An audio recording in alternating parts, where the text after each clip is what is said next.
Welcome back to Conflicts of Interest. This is episode 715, and today is November 20th, 2024.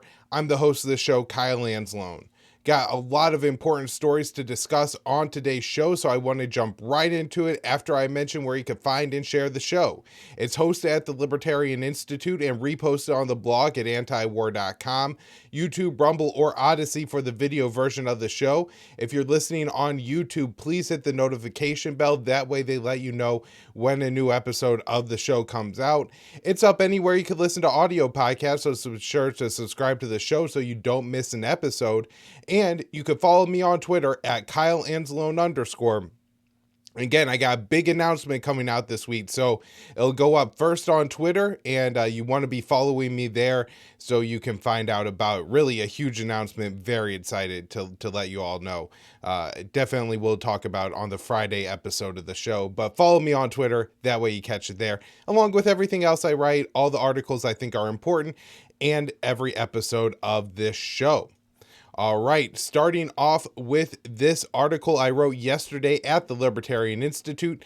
Jade Sullivan insists Ukraine expanded conscription amidst F-16s and tanks had little impact on war. So in an interview with PBS NewsHour, National Security Advisor Jade Sullivan called for Ukraine to step up its mobilization efforts as Kiev is facing a manpower shortage. President Biden's top foreign policy advisor also admitted that advanced American weapon systems have had little battlefield impact.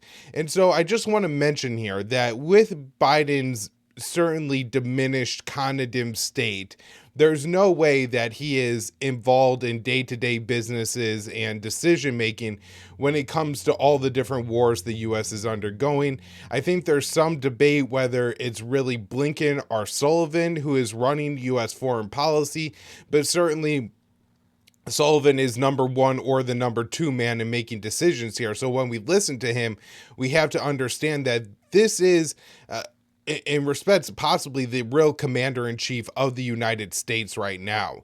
So in his conversation with Nick Schifrin on Monday, Sullivan said, "Our view has been that there is not one weapon system that makes a difference in this battle. It's about manpower, and Ukraine needs to do more, in our view, to firm up its lines in terms of the number of forces it has on the front lines." He continued, "Where is the straightest line between Ukrainian performance and inputs? It's on mobilization and manpower." And so what Sullivan is saying here, and I'm not even sure this is true, but what Sullivan is saying here is what Ukraine needs is more men to send to the meat grinder, to send to the front lines to try to stifle the Russian advances. Now, why would they have any more success with no new military technology, right? They're just sending more men to the front lines to be killed and blown up by Russian bombs. So I'm not sure that this is even true, what Sullivan is necessarily saying here, that Western weapon systems really haven't been what's propped up Ukraine and allowed them to fight this war. However, it's just so dark that he's calling for more conscription at this late point in the war. Ukraine has already suffered at least hundreds of thousands of deaths and, maybe into the millions when you count casualties. I've heard 500,000 casualties. That was a number given by a former Ukrainian official last year, so obviously that number is higher. Russia has been on the advance throughout this year. Russia lost a lot of soldiers in the Russian Kursk offensive, and so there's a lot of places where Kiev has lost a lot of soldiers, and a lot of their most trained soldiers have also been lost over the past year. And of course, just conscripting new men to send to the front lines isn't the same thing as having a fully trained soldier who's capable of conducting operations and using advanced weaponry and things like that, which Ukraine isn't going to have if they just increase conscription. Kiev has used conscription to fill its ranks as war morale in Ukraine has sunk and the Ukrainian military has suffered hundreds of thousands of casualties. Earlier this year, Ukraine dropped its conscription age from 27 to 25. Still, American politicians such as Lindsey Graham demanded that Kiev go even further. Graham said in March, "I would hope that those eligible to serve in the Ukrainian military would join. I can't believe it's at 27. You're in the fight for your life, so you should be serving, not at 25 or 27. We need more people in the line. And it's funny how, it's so easy to say we need more people in the line, which means we need to send more people to go and die in this meat grinder when it's Ukrainian men, right? Like, this is very explicitly a policy of throwing Ukrainians into the front lines to weaken Russia, not for the benefit of Ukraine. In fact, the longer Ukraine fights, the worse deal Ukraine is going to receive at the negotiating table, because Russia is just going to continue to take more and more territory as they kill these Ukrainians. Now, this does come at an expense to Russia. Don't get me wrong. Russia is losing their young men in this war. They are, burning through military equipment and losing military equipment. And this is increasing burdens on their economy, which they will certainly suffer from in the future. And so it's not as if that this is just a good thing for Russia to keep the Ukrainians fighting. I think Russia would have preferred to cut a deal before the war even started, or in the early months of the war, rather than fight this long, drug out conflict that probably resulted in tens of thousands, if not hundreds of thousands of Russian casualties. And I'm sure hundreds of billions of dollars at this point spent on the war effort that could have been spent in other ways by the Russian government. So, this certainly isn't a benefit for Russia to keep fighting. It's just that Ukrainian loses worse the longer this fighting goes on. And really, the only side that could declare victory is not the American people. It's the, establishment in Washington, who are making money, just tons and tons of money pouring in from the military industrial complex, but also in their worldview, where we need to weaken Russia in order to fight a future war with China. It's essential to keep the Ukrainians fighting to have the Russians as weak as possible. Now, this is extremely dark to do, right? To feed young Ukrainian men by the hundreds of thousands into this meat grinder, to send them to their deaths, and just in hopes that they take some Russians with them, or that Russia will have to use some artillery shells to kill them, which means those will be, that's money out of the Russian bank. Those are arms out of the Russian armory. I think that's the way that Washington is really looking at this conflict. So for Jade Sullivan, for Lindsey Graham, the longer the Ukrainians keep fighting, the better it is for the U.S., not the better it is for the Ukrainians. And that those are the people they say we're doing all this for. So in the interview, Sullivan admitted that Washington's most advanced military equipment has made little difference on the battlefield. He said, "We provided the tanks, we provided the F-16s, we have provided the HIMARS, we have provided the Patriots, we have provided many of the things that you said earlier we would not provide." And it's not back then, it's rather today that Ukraine finds itself in a more challenged position on the battlefield, suggesting that there's not a straight line between those weapon systems and how it does on the battlefield. Now, again, I think in one sense, Sullivan isn't incorrect here in that these weapon systems have not had a major impact on the battlefield. And that's because Russia maintains escalation dominance in Ukraine. Ukraine being right next to the Russian state means that the entire Russian country could essentially be mobilized to fight against the Ukrainians. And it's a much larger country with a much bigger industrial base, had a much more advanced military to go into it, including nuclear weapons. And so the idea that the Ukrainians were ever going to be able to fight Russia and win this war was simply ridiculous. Now, when Sullivan says that they were doing much better before we gave them these weapon platforms, I think what he is either intentionally or is just too stupid to understand is that every time we gave Ukraine one of these weapons platforms, and this has been explicit Russian policy. Sergei Lavrov, the Russian foreign minister, has been saying since the beginning of the war that Russia is going to step up the war, that they are going to take more Ukrainian territory. So HIMARS, they take more territory. Abrams, they take more territory. F-16s, they may take more territory. And so it's not because the U.S. sent these weapon systems to Ukraine and then systems themselves had no impact on the battlefield. That's not why the Ukrainians are losing worse now. It's because when we send F-16s, Russia increases the number of drone strikes and missile strikes and the number of hypersonic missiles they're willing to use to take out Ukrainian energy infrastructure, other civilian infrastructure, to hit military targets all over Ukraine. And so Russia is ramping up their war as the U.S. ramps up their proxy war in their support for Kiev. So that's, really important to understand here. And again, that's something that either Jake Sullivan can't comprehend or is trying to use to intentionally mislead the people. Now that, again, that's not to say that some of these systems haven't had some impact on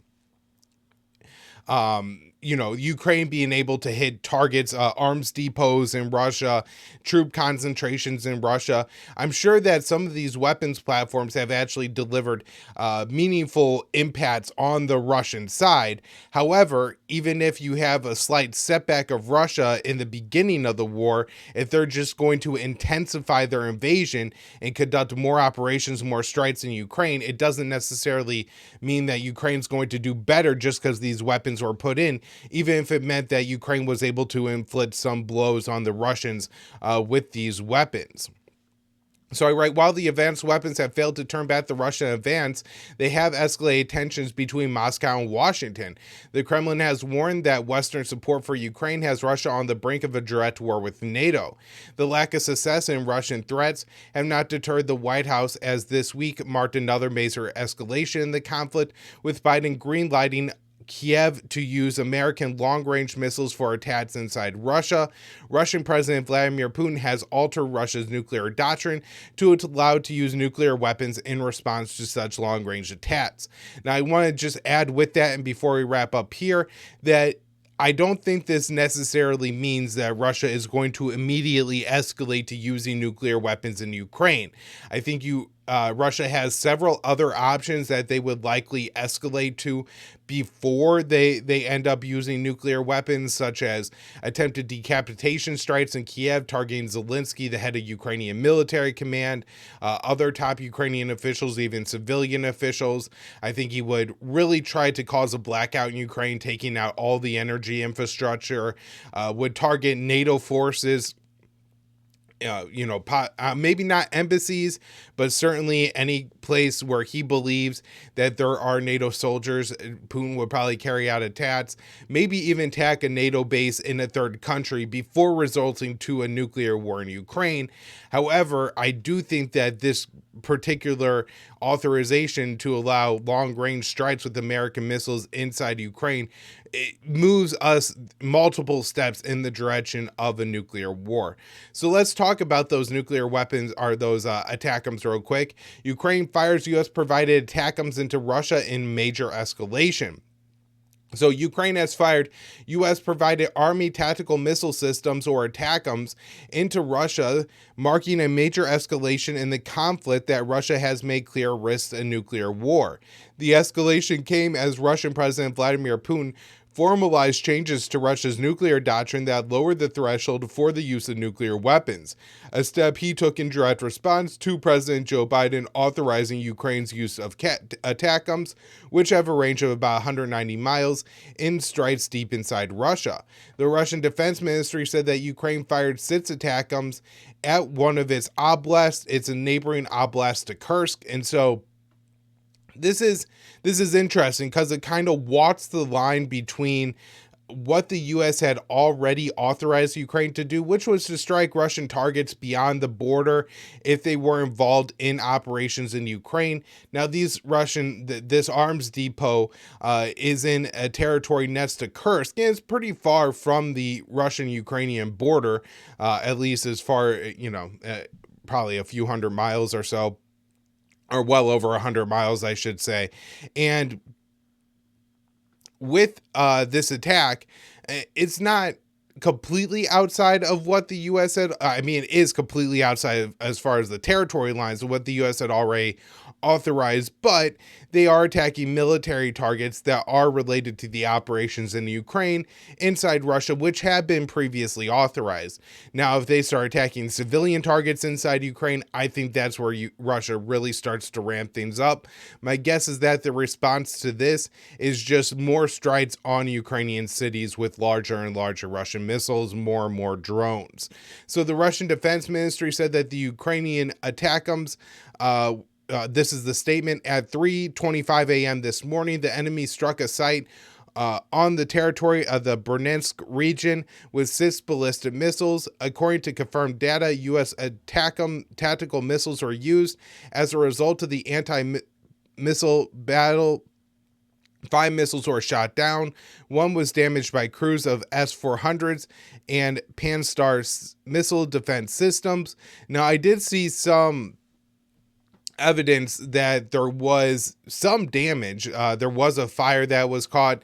The Russian Defense Ministry claimed that what happened was some debris caused the fire. I'm not sure if that's true, or maybe one of the missiles got through. Obviously, if Russia is able to shoot down the attack of missiles at a very high rate, that would certainly de-escalate how provocative it is that the U.S. signed off on allowing the ATACMS strikes inside Russia, because if these missiles start getting through and doing real damage, that's going to put more pressure on the Kremlin to escalate. So the Russian Foreign Minister Lavrov said the attack shows that the West seeks escalation, pointing to the fact that Ukraine cannot fire ATACMS without U.S. provided intelligence. Lavrov said the fact that multiple ATACMS were used last night in the attack signals that they want escalation. You see, it is impossible to use these high-tech missiles without the Americans, and Putin has repeatedly said this. Lavrov also said he hopes Ukraine's Western backers read Russia's new nuclear doctrine, which considers an attack by a non-nuclear armed state that's supported by a nuclear armed power as a joint attack. The doctrine allows the use of nuclear weapons in response to a conventional attack against Russia or Belarus if it's deemed a critical threat to Russian sovereignty. The nuclear doctrine states that Russia's nuclear deterrence is aimed at a potential adversary, which may encompass individual countries and military alliances, which include blocs or unions, that regard Russia as a potential enemy and possess nuclear and or other weapons of mass destruction or have substantial combat capabilities of general purpose focus. So the former Russian president, Dmitry Medvedev, and the current deputy of Russia's National Security Council wrote on X that the new nuclear doctrine means Russia can use weapons of mass destruction against Ukraine and NATO. He wrote in English on X, Russia's nuclear doctrine means NATO missiles fired against our country could be deemed as an attack by the bloc on Russia. Russia could retaliate with WMDs against Kiev and key NATO facilities wherever they're located. This means World War III. The New York Times first reported on Sunday that President Biden had authorized Ukraine to use ATACMS in strikes on Russian territory, even though U.S. officials acknowledged the escalation isn't expected to alter the course of the war. And so that's another amazing thing, going back to what Sullivan just said. We're going through all these escalations. We're taking this so close to nuclear war, and they don't even believe it's going to make a major difference in the outcome of the war. They say the only thing that'll do that is Ukraine, dropping its conscription age and sending another half generation of young men to their deaths on the front lines. And look, that doesn't seem like it's really going to alter or change the course of the war either. It's going to take, a year to sufficiently train those troops up, and the expedited classes that they've been doing in all these different countries doesn't seem to be helping the Ukrainians that strategically on the ground. And so they're in real trouble. And I'm not so sure more soldiers is the solution. I certainly don't think sending more advanced weapon systems to Ukraine or authorizing Ukraine to use those weapon systems in Russia is the solution. I think what the West really needs to be doing is looking at ways to de-escalate and negotiate at this point, get Ukraine the best deal that they could possibly get. All right, one more story on the war in Ukraine here. Poll majority of Ukrainians want peace talks to end war with Russia. And so this is what the Ukrainians want, is not just what I want here in the U.S. So a poll released by Gallup on Tuesday found that the majority of Ukrainians want peace talks to end the war with Russia. The poll conducted in August and October found that 52% of respondents wanted talks with Russia and to end the conflict as soon as possible, while 38% believe Ukraine should keep fighting, and 9% they didn't know or refused to answer. Out of the 52% who favored negotiations, 52% said Ukraine should be open to territorial concessions, while 38% disagreed and 10% said they weren't sure. The survey marked the first time since the Russian invasion that Gallup found a majority of Ukrainians favored negotiations to end the war. The support for peace talks is stronger in eastern areas of Ukraine near the front lines, where nearly 2/3 want negotiations to end the war, and only 27%, about a quarter of people, want to keep fighting. The poll, published on the 1,000th day of the war, came amid a major U.S. escalation in the war as Ukraine began striking Ukrainian territory with long-range provided U.S. missiles. The Biden administration appeared to be doing whatever it can to escalate the war before President-elect Donald Trump is sworn in on January 20th, and it's unclear what he's going to do when he takes office. All right, let's couple stories here dealing with the situation in Gaza. Israeli forces killed 50 Palestinians in Gaza over 24 hours. The Gaza Health Ministry said Tuesday that Israeli attacks killed at least 50 Palestinians and wounded 110 in the previous 24-hour period, amid Israel's ethnic cleansing campaign in northern Gaza and its continued strikes across the Strip. The Palestinian news agency Wafa reported that at least 8 Palestinians were killed by an Israeli strike on a residential building in a city in northern Gaza, and that city has been under total Israeli siege since early October as a part of the ethnic cleansing campaign. In central Israel, Israeli strikes hit 2 refugee camps, killing at least 4 Palestinians. Al Jazeera reported Israeli shelling killed in Nusra in one of those refugee camps, killed an infant. So Gaza's health ministry said the latest violence brought by its death toll since October 2023 to 43,972, and the number of wounded to 104,008. Separately, Gaza's government media office said of the 43,972 confirmed deaths, 17,492 were children. So the media office said that 825 children under the age of 1 have been killed by Israel, and that 211 newborns were born and killed during Israel's genocidal war. It warned that 3,500 children are currently at risk of dying of malnutrition.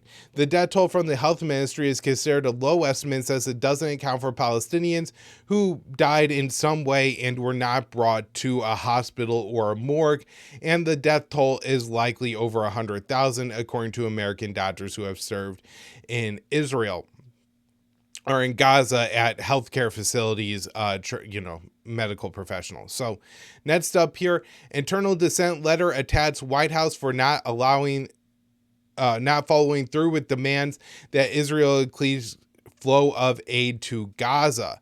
So this is from Politico's NatSec Daily. It's their daily foreign policy newsletter, and they say they obtained a letter from at least 20 White House staffers calling out the Biden administration for failing to follow through on demands issued by Secretary of State Antony Blinken and Pentagon Secretary Lloyd Austin on October 13th, which required Israel to make concrete measures within 30 days to improve the humanitarian crisis in Gaza.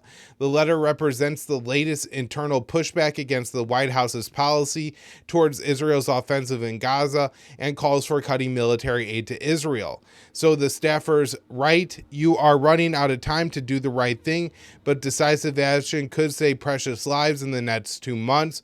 One senior White House staffer explained why they sent it. "One thing that drew me into this was legacy," the staffer said, adding, "If the course is continued, it will be a legacy of horror." I mean, too late for that, but I guess maybe for that staffer, they could live with themselves that Biden did something in the last couple of days here.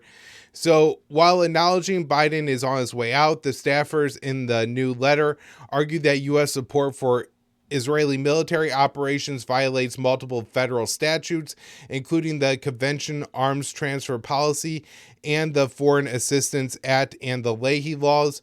One of the signatories resigned after citing the administration's Israel policy. So maybe we'll get the name of that person in the coming days, and they can add themselves to the dozen or so Biden administration staffers who have resigned over this policy.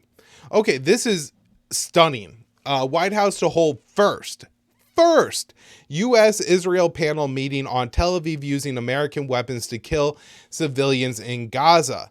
So the AP reports the Biden administration says a U.S.-Israel panel to look into reports of civilian harm from the war in Gaza will meet for the first time in early December, missing by more than a month a U.S. call for the channel to be set up by the end of October. The State Department spokesman, Matthew Miller, said Tuesday that the upcoming meeting had been agreed to after much discussion between the U.S. and Israeli officials on specific incidents and reports of civilian casualties involving American-made or supplied weapons. So we know we've gotten hundreds of these, and there probably would be thousands of these reports if they were all actually able to be reported. Incidents of American weapons used by Israel to kill civilians. And for a year now, over a year now, we've had Matthew Miller, Arvind Patel, get up in front of every State Department briefing, along with the White House press secretary. And every time they say, we just got reports that an American-made bomb was used to blow up a school, blow up a hospital, kill an entire family, including 6 children. Something, like these reports daily, day after day after day, these reports come out. Day after day after day, this gets brought up to American officials, and they say, we are going to bring this up with our Israeli counterparts. It's clearly not happened yet. A whole year goes by and it doesn't happen. And then in Biden's lame duck, in his last full month in office, they're going to hold one of these meetings. Obviously, nothing is going to come out of this meeting. They've kicked the can so far down the road that before they actually get to anything substantive from these U.S.-Israel panel discussions, if they get into anything substantive at all, it's going to be far too late. The new administration will be coming in. And look, while the Biden administration, I'm guessing, is going to be willing to make radical changes to the Ukraine policy to escalate that war in the coming months, they're going to say, well, we shouldn't change Ukraine policy or Israel policy in the lame duck. We don't want to change things too much with the new administration coming in. They're going to have their own policy. And so it's incredible that we've sat here for a year, over a year now, and watched day after day after day as our taxpayer dollars, as our American weapons are sent to Israel and used to slaughter civilians, and American officials got up and told us that, listen, we're going to bring this up with Israel. Turns out that that's not true at all. Absolutely disgusting. All right, last story up here on today's show. This one from Dave DeCamp, November 19th, antiwar.com. 4 U.S. senators say they will vote to block weapons shipments to Israel. So Senator Bernie Sanders, an independent from Vermont, led a press conference with 3 other senators on Tuesday to discuss their plans to vote in support of resolutions to block arms sales to Israel. The senator said Sanders said the Senate will vote on Wednesday on 3 separate resolutions he introduced, known as joint resolutions for disapproval, that will seek to block the sales of 120mm tank rounds, 120mm mortar rounds, and JDAM bomb kits to Israel. Sanders was joined by Senator Peter Welch, his fellow senator from Vermont, Jeff Malarkey, a Democrat from Oregon, and Senator Chris Van Hollen, a Democrat from Maryland, who have co-sponsored the resolutions. Making his case for the resolution, Sanders pointed to U.S. foreign assistance laws that prohibit military aid to countries that intentionally block humanitarian aid and commit human rights violations with U.S. weapons, which Israel is clearly doing. Sanders said, Israel is clearly in violation of these laws. Under these circumstances, it's illegal for the U.S. government to provide them with more offensive weaponry. Joint resolutions of disapproval are Congress's tools to enforce these laws. Sanders noted that the levels of aid entering the Gaza Strip are at the lowest point of the war. He said, the result, and let's be very clear about this, the result is that many, many thousands of children are facing malnutrition and starving. Senator Welch said that unfolding before our eyes right now is a massive starvation and the spread of disease. Is the United States and its foreign policy forced to be blind to the suffering before our eyes? And look, this is all nice that they're doing this now, but it's a year too late, and so much death and suffering has already occurred, and they don't have the political momentum to actually stop this. It seems like a very marginal thing happening here with these 4 senators. I wonder if they'll be joined by maybe Rand Paul, but that's really all I can imagine, is them getting just a handful of votes here. These resolutions don't have a passive chancing, but their votes will apply to record senators who support continuing arms to Israel amid its genocidal war. The vote will come as Israel is openly conducting an ethnic cleansing campaign in northern Gaza, which has involved in a complete siege on 3 cities where no aid has entered since early October. Senator John Thune, the incoming Senate Majority Leader, took aim at Sanders' resolutions in comment on Tuesday, where he vowed that the Senate would make clear that the U.S. stands squarely behind Israel when Republicans take over in 6 weeks. And the one thing I will say about this resolution that I think is a positive is it will give American congressmen a chance to go on record, and those who vote for genocide, we will know who they are, and history will not be kind to them. All right, everybody, that will be the end of my show for today. Again, follow me on Twitter. Major announcement coming. Huge news. You're going to love it. And I will be back with another show this week as well.